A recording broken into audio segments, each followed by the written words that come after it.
تکاثر نہیں۔ تکاثر کا معنی کیا ہوتا ہے؟ محتاج کی خواہش، محتاج کی خواہش، کثرت کی امنگ، کثرت کی ترنگ اور فخر کرنا، مال و دولت پر فخر کرنا، تکبر کرنا، یہ تکاثر کے سارے معنی ہیں۔ الہاکم التکاثر، تمہیں غفلت میں ڈال دیا تکاثر نے، یعنی محتاج کی فخر کرنے کی وجہ سے، تکبر کرنے کی وجہ سے، اور زیادہ مال بٹورنے کی وجہ سے، زیادہ مال حاصل کرنے کی وجہ سے، تقاصر، تفاخر اور تطاول تینوں کا معنی ایک ہی بنتا ہے۔ اس کی وجہ سے یہ تقاصر نے مال کی، یعنی مال بہت زیادہ ہونا چاہیے، اس خواہش سے تمہیں غفلت میں ڈال دیا۔ کس چیز سے؟ ان طاعت اللہ، اللہ کی فرما برداری سے بھول گئے تم، وعن الاستعداد للآخرت، اور آخرت کی تیاری سے تمہیں غفلت میں ڈال دیا۔ تمہارے سامنے دنیا ہی دنیا ہے، آخرت کی تمہیں کوئی پرواہ نہیں۔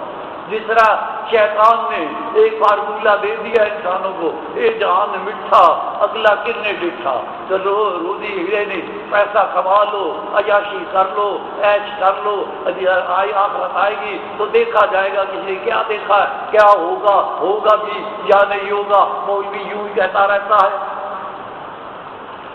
یہ اس مال و دولت کی خواہش نے، تمنا نے اور امنگ اور ترنگ نے تمہیں غفلت میں ڈال دیا ہے۔ اللہ پاک کی فرما برداری نہیں کر رہے، تم اللہ کو بھول چکے ہو اور آخرت کو بھی بھول چکے ہو، آخرت کی کوئی تیاری تم نہیں کر رہے، اور اسی حال میں تم رہتے حتیٰ زرتم المقابر، تمہیں موت آ جائے، حتیٰ یدرککم الموت ودفنتم فی المقابر، یہاں تک کہ تم موت سے دو چار ہو جاتے ہو اور تمہارے رشتہ دار لوائقین تمہیں دفن کر دیتے ہیں۔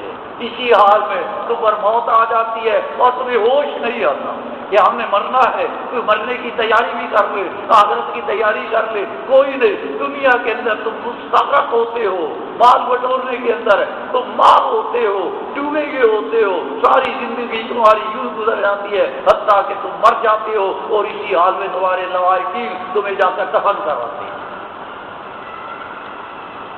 ساری نبوت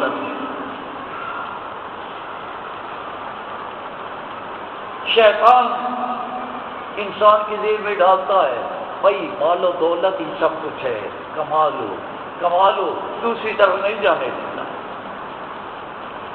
المطرف النبی قال آتیت النبی صلی اللہ علیہ وسلم وَيُقْرِئُ الْحَاكُمُ التَّكَاثُرُ، حضرت مطرف اپنے باپ سے روایت کرتے ہیں کہ انہوں نے فرمایا کہ میں نبی علیہ السلام کی خدمت میں حاضر ہوا، وہ یقرأ الْحَاكُمُ التَّكَاثُرُ، وہ یہ سورت الْحَاكُمُ التَّكَاثُرُ تلاوت کر رہے تھے۔ فَيَقُولُ قَالَ، فرمایا یقول ابن آدم، ابن آدم یہ کہتا ہے مالی مالی، میرا مال میرا مال میرا مال۔ نبی صلی اللہ علیہ وسلم فَعَلَّكَ يَا ابْنَ آدَمَ إِلَّا مَا أَكَلْتَ فَأَفْلَيْتَ أَوْ لَبِسْتَ فَأَبْلَيْتَ أَوْ تَصَدَّقْتَ فَأَمْضَيْتَ۔ اے آدم، آدم کی اولاد، آدم کے بیٹے، تیرا مال وہی ہے جو تو نے کھا لیا اور ختم کر دیا، تیرا مال وہی ہے جو تو نے پہن لیا اور پرانا کر دیا، اور تیرا مال وہی ہے تصدقت وامضیت، اور جو تو نے صدقہ کیا، اللہ کے راستے میں حج کیا، یہ تیری بچت ہے، یہ تیری ذخیرہ آخرت ہے، یہ اصل مال تیرا یہی ہے جو آخرت میں تیرے کام آئے گا، آخرت میں تیرے کام آئے گا۔ ثانی محترم، دوسری حدیث میں آتا ہے، حضرت اللہ بن مسعود رضی اللہ تعالیٰ عنہ فرماتے ہیں کہ نبی علیہ السلام نے اپنے اصحاب سے پوچھا کہ تم میں سے اپنے مال کے مقابلے میں کسی وارث کا مال زیادہ پسند ہے؟ تو صحابہ نے عرض کی کہ اللہ ماں کے پاک پیغمبر، ہمیں تو اپنا مال پسند ہے، وارث کا مال پسند نہیں ہے۔ فرمانے لگا پھر سن لو، وَإِنَّ لَهُ مَا قَدَّمَ فَإِنَّ لَهُ وَمَالَهُ مَا قَدَّمَ، اس کا مال تو وہ ہے، اس کا اپنا ذاتی مال تو وہ ہے جو اس نے آگے بھیج دیا، یعنی اللہ کے راستے میں صدقہ کر دیا، اللہ کے راستے میں حج کیا۔ وَمَالَهُ مَا قَدَّمَ وَمَالُ وَارِثِهِ مَا أَخَّرَ، اور جو اس نے پیچھے چھوڑا یہ اس کا مال نہیں ہے، اس کے وارثوں کا مال ہے، اس کے وارثوں کا مال ہے۔ تیرا مال تو بندے کا مال وہی ہوتا ہے کہ اسے اللہ کے راستے میں خرچ کر دیا، جو گن گن کر رکھتا رہا، بینک بیلنس میں کمی نہ آئے، یہ نہ ہو جائے، وہ نہ ہو جائے، وہ تو اس کے وارثوں کا مال ہے۔ کل اس سے شراب پیے، زنا کرے اور توحید مٹانے کے لیے خرچ کرے، سنت مٹانے کے لیے خرچ کرے، بدعات پھیلائے، وہ جو ہے وارثوں کی اپنی مرضی ہے۔ تیرا مال تو وہ ہے ما قدمہ، جو تو نے آگے بھیج دیا، اللہ کے راستے میں خرچ کر۔ ایک تیسری حدیث میں آتا ہے، حضرت رضی اللہ تعالیٰ عنہ روایت کرتے کہ جب آدمی مرتا ہے تو جو ہے کوئی نیند کا غلبہ ہے، خاموشی سی تاری ہے، حاضری بھی ہے تھوڑی ہے، ہاں جی، کہ جب آدمی جب مرتا ہے تین چیزیں اس کے ساتھ جاتی ہیں، آلو ومالو وعملو، اس کے گھر والے جاتے ہیں دفن کرنے کے لیے، اور اس کا مال جاتا ہے، 4 بھائی ہے، چادر ہے، فلانا ہے فلانا ہے، اور لوگ تو چھوارے بھی لے کر جاتے ہیں، ہاں جی، لیک مال بھی جاتا ہے، اور اور وعملو، اور تیسری چیز اس کا عمل جاتا ہے۔ فرمایا وَيَرْجِعُ آلُهُ وَمَالُهُ، اب جو ہے نا دفن کرنے کے بعد اس کے آل گھر والے بھی واپس آ جاتے ہیں، اس کا مال 4 بھائی وغیرہ جو بستر گیا تھا وہ بھی واپس آ جاتا ہے، وَيَبْقَى عَمَلُهُ، اس کے پاس رہتا ہے تو اس کا عمل رہتا ہے، اس کا عمل رہتا ہے۔ یہ دیکھیں کام آنے والی چیز وہی ہے جس کی ہمیں پرواہ نہیں، جس کی ہمیں پرواہ نہیں ہوتی۔ فَأَلْهَاكُمُ التَّكَاثُرُ حَتَّىٰ زُرْتُمُ الْمَقَابِرَ، دنیا کے اندر تم اس طرح ماب ہو چکے ہو، مستغرق ہو چکے ہو، ڈوبے ہوئے ہو، تمہیں آخرت کی پرواہ کوئی، آخرت کی پرواہ کوئی نہیں۔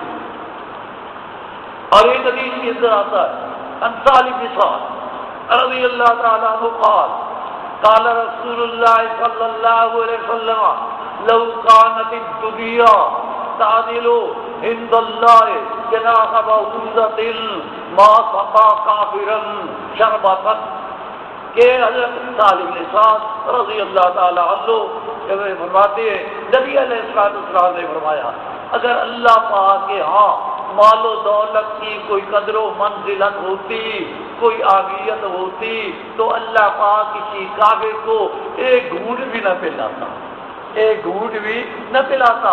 لہذا اسے کلی ہڈی کا کافر کماتا ہے، کمانے دو، حرام کماتا ہے، کمانے دو، کیونکہ اللہ کے اس کی کوئی ویلیو نہیں ہے، قدر و منزلت نہیں ہے، جہنم کا ایندھن بنے گا، کر لے دنیا کے اندر ایس کر لے۔ فرمایا اگر اس مال و دولت کی قدر و منزلت ہوتی تو اللہ پاک کافر کو ایک گھونٹ بھی نہ پلاتا، اس نے ایک گھونٹ بھی ذرا بھی اسے عطا نہ کرتا۔ لیکن اللہ کے ہاں اس چیز کی کوئی قدر و منزلت نہیں ہے، وہاں تو ہے اپنے جو کچھ آگے سے جو ہے ذخیرہ آخرت بنا لیا وہی تمہارے کام آئے گا، تمہارے کام آئے گا۔ لیکن ہماری ساری تگ و دو، ہماری ساری اسٹرگل، ہماری ساری سائی، ہماری ساری کوششیں جو ہوتی ہیں وہ مال و دولت کے لیے ہوتی ہے، دین کے لیے، دنیا کے لیے ہوتی ہے، دین اور آخرت کے لیے نہیں ہوتی۔ سب یہ وہ طرح اب یہ کیا ہے؟ ابھی یہ التکاثر، التفاخر، التطاول، یہ تینوں ہمانہ لفظ ہے۔ یہ نہیں کہ مال و دولت پر فخر کرنا، تکبر کرنا، شیری بگاڑنا غیرہ ہے۔ اب یہ جو ہے تکاثر اور تفاخر اور تطاول، یہ قیامت کی نشانیوں میں سے ایک نشانی بھی ہے، قیامت کی نشانیوں میں سے ایک نشانی بھی ہے۔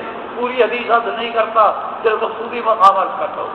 جبریل امین انسانی شکل کے اندر آئے صحابہ اکرام رضوان اللہ تعالیٰ علیہ مجمعین کو تعلیم دینے کے لیے، انہوں نے آ کر نبی اللہ سے سوالات پوچھے تاکہ وہ میں پوچھوں وہ جواب دیں گے، سننے والوں کی تعلیم ہو جائے۔ ایک طریقہ کار یہ بھی ہوتا ہے۔ تو وہ انسانی شکل کے اندر آئے اور تو زادو ہو کر نبی صاحب کے ساتھ گھٹنے جوڑ کر بیٹھ گئے، پوچھا اخبرنی عن الاسلام، مجھے اسلام کے بارے میں بتائیے۔ نبی صاحب نے بتا دیا اسلام کیا، قیامت کی تعلیم ہو رہی ہے۔ دوسرا سوال کیا اخبرنی عن الایمان، مجھے ایمان کے بارے میں بتائیے، ایمان کی تعریف کیا کیا کس کہتے ہیں؟ آپ نے بتا دی۔ اس کے بعد فرمایا اخبرنی عن الاحسان، مجھے احسان کے بارے میں بتائیے، احسان کیا چیز ہے؟ نبی علیہ السلام نے احسان کی تعریف بھی کر دی اور اس کی وضاحت بھی کر دی۔ فرمایا اخبرنی عن الساعہ، مجھے قیامت کے بارے میں بتائیے کہ قیامت کب آئے گی؟ فرمایا مل مسئول عنہا بعلم من السائل، جس طرح سوال کرنے والے تو نہیں جانتا، جس سے تو سوال کر رہا ہے وہ بھی نہیں جانتا۔ قیامت کا علم صرف اللہ ہی کے پاس ہے اور کوئی نہیں جانتا۔ جبریل امین نے کہا اچھا اخبرنی عن اماراتہا، تو قیامت کی نشانیاں بتا دیں۔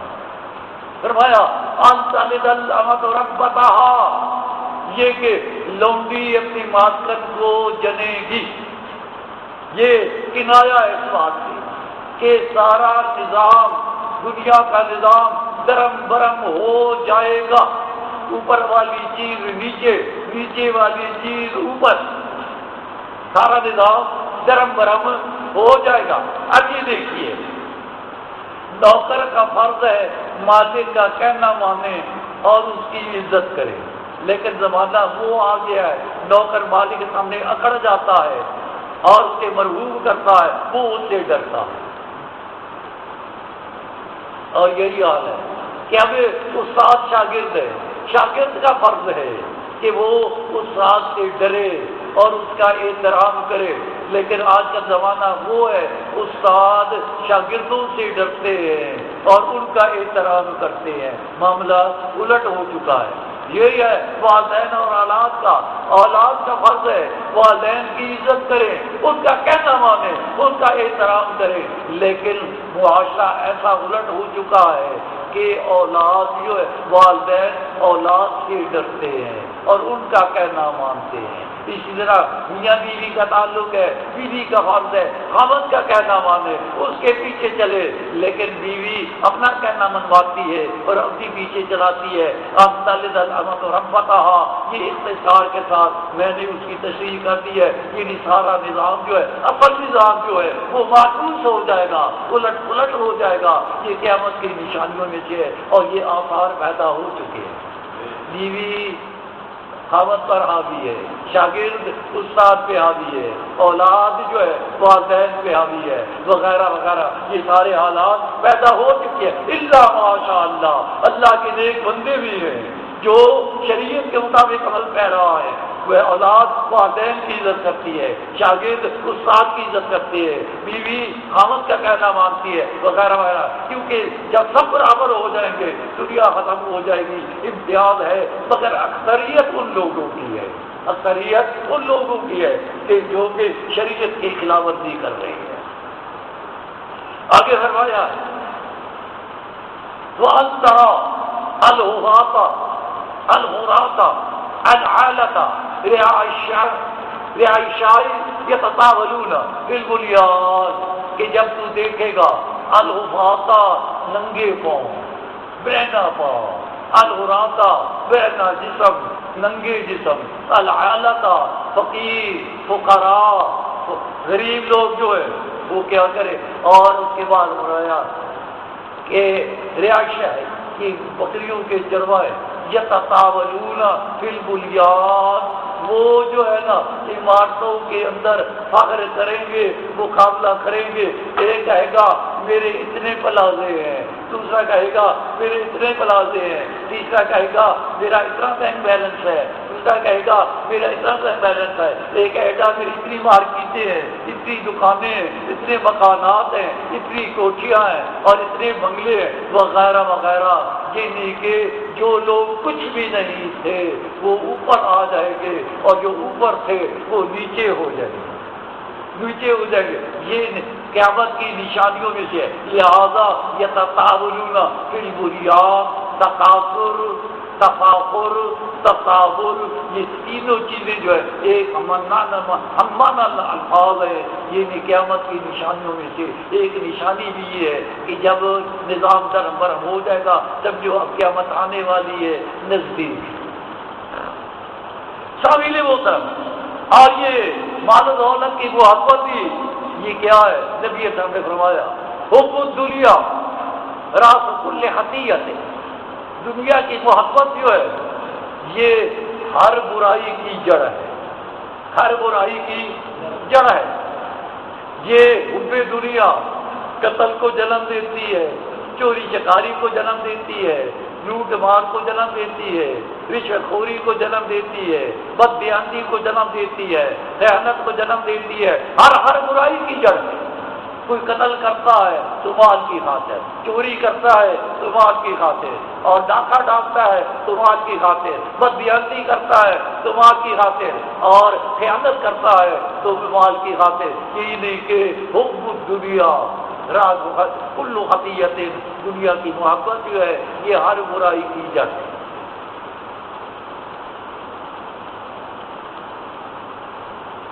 جب میں جملے کہا کرتا ہوا حب دنیا وہ سفینہ ہے جس پر سوار ہونے کے بعد پاکستان اسلام سے پہلے نظر آنے لگتا ہے. یہ ساری اسی کی برکات ہے. حب دنیا وہ سفینہ ہے کہ جس پر سوار ہونے کے بعد پاکستان اسلام سے پہلے نظر آنے لگتا ہے. دور گزرا ہے نا، اب بھی جا رہا ہے. وہی پالیسی ہے کہ پہلے پاکستان بعد میں اسلام. نعرہ لگا تھا اور اب بھی ہے، پہلے پاکستان بعد میں اسلام، بعد میں اسلام. حالانکہ جب جب انسان مرتا ہے، میت سے دقیقان آ کر سوال پوچھتے ہیں تو وہ یہ نہیں پوچھتے ماں بلدوں کا تیرا ملک کون سا ہے، تیرا وطن کون سا ہے. وہ کہتے ماں دینوں کا تیرا دین کیا ہے. جس چیز کی ویلیو ہے، جس چیز کی اہمیت ہے اور جس چیز کو ماننے کی ضرورت ہے اس کو پسے کچھ ڈال دیا اور غیر ضروری کو ضروری بنا دیا اور ضروری کو غیر ضروری بنا دیا. شامل ہوتا حب دنیا وہ زندہ جس پر قدم ٹکانے کے بعد جہاد دہشت گردی نظر آنے لگتا ہے. حالانکہ نبی علیہ السلام کا فرمان ہے، عن جابر بن سمرہ رضی اللہ تعالیٰ عنہ قال قال رسول اللہ صلی اللہ علیہ وسلم لن یبرح هذا الدین قائما. نبی علیہ السلام نے فرمایا کہ یہ دین ہمیشہ قائم رہے گا. علت کیا ہے کہ ہم صوفی بن کر بیٹھے رہیں گے، تصویر لے کر بیٹھے رہیں گے، قلعوں کے اندر بیٹھے رہیں گے، سے روزے لگاتے رہیں گے اور جیسے ماہی لگاتے رہیں گے تو کیا یہ اسلام قائم رہے گا؟ نہیں. فرمایا یقاتلو یقاتلو علیہ اصابۃ من المسلمین، مسلمانوں کی کوئی نہ کوئی جماعت کافروں کے مقابلے میں لڑتی رہے گی. یعنی کہ جہاد ہمیشہ جاری رہے گا. اسلام قائم ہوگا کس سے؟ جہاد سے.